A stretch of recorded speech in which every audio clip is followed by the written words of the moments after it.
Salut à tous et bienvenue dans cette vidéo un petit peu spéciale où je vais résumer toutes les rumeurs et infos qu'on a ici sur les films Spider-Man 4 depuis l'annonce du projet. Je vais résumer les actualités que les médias fiables ont relayées et nous allons donner notre avis sur les sujets et vous les lister pour que vous soyez au courant de tout ce qu'il faudra savoir actuellement sur le film Spider-Man 4. Toutes les informations que je vais relayer ici, c'est à prendre avec des énormes pincettes, même si quelques-unes sont déjà officialisées. Et avant de commencer, je vais remercier le compte Instagram The Daily Marvel Bagel qui a réalisé cette liste et qui publie des news quotidiennement sur les MCU et c'est très intéressant. Je vous conseille de vous abonner à son compte Instagram pour ne rien rater sur l'univers Marvel. Quant à nous, nous allons voir tout ce qu'il faudra savoir actuellement sur le film Spider-Man 4. C'est parti. On commence par le casting qui a été annoncé officiellement. D'abord, nous avons Tom Holland dans le rôle de Spider-Man, c'est logique, c'est l'acteur de rôle. Et aussi, nous avons les retours de Zendaya dans le rôle de MJ. Après les événements du film Spider-Man No Way Home, je voulais que plus jamais MJ ne revienne dans le MCU, qu'on passe à autre chose. Mais ils ont fait leur choix, c'est quand même intéressant de voir ce que Marvel va nous proposer. Et jusqu'à présent, on n'a pas encore eu d'infos sur l'officialisation de l'apparition de Ned et d'autres personnages sur la prochaine trilogie de Spider-Man de Tom Holland.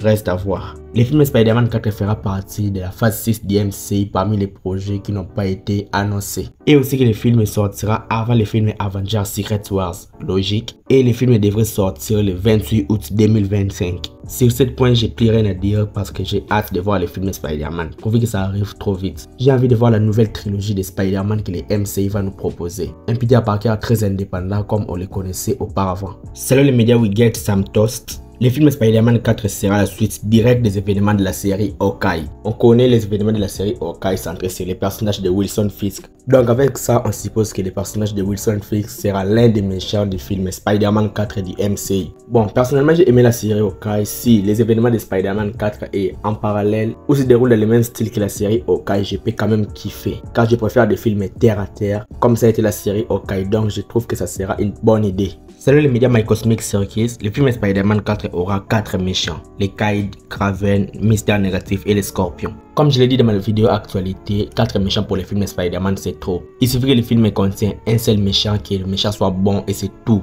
Ils ont aussi dit que le film Spider-Man 4 aura des ressemblances avec le film John Wick 3. Personnellement, j'ai pas vu le film John Wick 3. Si vous avez vu, dites-moi si le film est bon ou pas. Toujours selon eux, le film Spider-Man 4 devait sortir après le film Avengers The Kang Dynasty. Encore une fois, c'est logique. Et aussi, ils ont dit que l'acteur Donald Glover va revenir en tant que le rôdeur du MCU dans le film Spider-Man 4. Comme je l'ai dit précédemment, il y a déjà trop de méchants. Rajouter encore les prolaires va encore détruire les films. Trop de méchants, ça tue le film. Selon les médias Viewer Anon, le but du film Spider-Man 4 sera de faire venir Miles Morales dans les MCU. Bon, après tout ce temps, je pense que c'est le temps de Miles Morales de briller dans les cinémas. On a déjà vu plusieurs Peter Parker avec Andrew Garfield, Tom Holland, Tobey Maguire. On connaît déjà toute l'histoire du Spider-Man de Peter Parker. Je trouve que c'est le temps de connaître Miles Morales au cinéma. Je préfère même qu'on arrête d'utiliser Peter Parker parce que les personnages s'est beaucoup essoufflé et utiliser une nouvelle ère avec Miles Morales. Je ne suis pas contre sur le fait d'introduire Miles Morales dans les MCU dans le film Spider-Man 4. Je considère même que c'est une bonne idée. Selon les médias Film et Odyssey, Miles Morales sera bel et bien plus jeune que Peter Parker dans le MCU. Oui, je trouve que Peter Parker sera le mentor de Miles Morales, tout comme c'est dans le film Spider-Man Into the Spider-Verse. C'est normal que Peter Parker soit plus âgé que Miles Morales.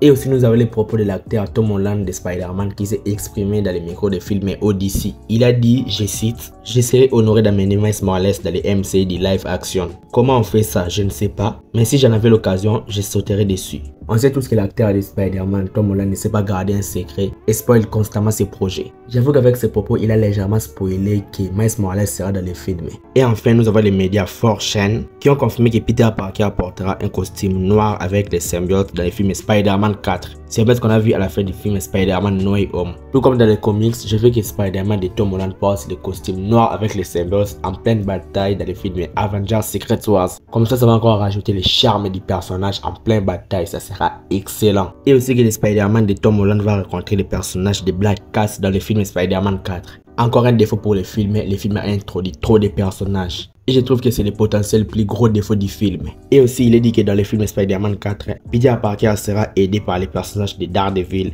Miles Morales, MJ, Ned et Flash Thompson.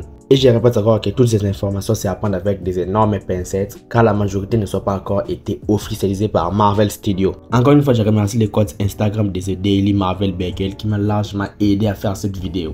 Merci à lui. Allez vous abonner à sa page Instagram pour découvrir des news Marvel au quotidien. Je vais m'arrêter là. Dites-moi ce que vous en pensez dans les commentaires. Like la vidéo si c'est appli et abonne-toi à la chaîne pour être au rendez-vous de mes prochaines vidéos. Suis-moi sur Instagram, le lien est dans la description. C'était Jonathan Geek et je vous dis qu'on se retrouve trop vite pour une prochaine vidéo. Ciao.